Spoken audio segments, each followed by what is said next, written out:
Hello বন্ধুরা, তোমাদের কি বলবো, তোমরা আমার মিনি ব্লগগুলো দেখতে এত পছন্দ করছো।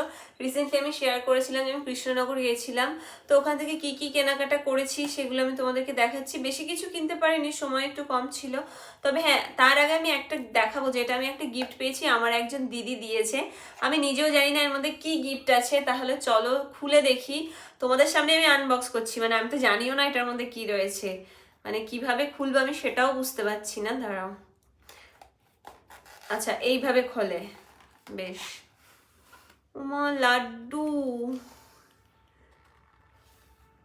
কিন্তু লাড্ডু তো বটে, কিন্তু লাড্ডুগুলো দেখো, মানে এই রকম করা।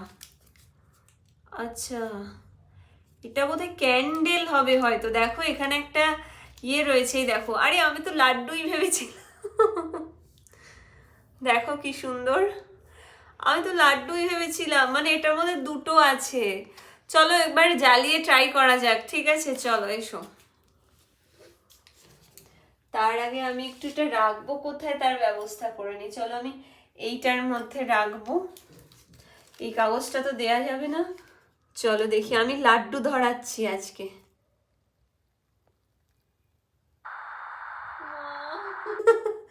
এই দেখো কি সুন্দর, দারুণ তো। আমার তো বেশ ভালোই লাগলো, আর আমি লাড্ডুই ভেবেছিলাম। দেখো কি দারুণ। এটাকে যদি আমি এর মধ্যে বসাই, বসিয়ে যদি এইভাবে আমি দেখো ঠাকুরকে দেখাই, বেশ ভালোই তো লাগছে। কি সুন্দর এটা, তাই না বলো?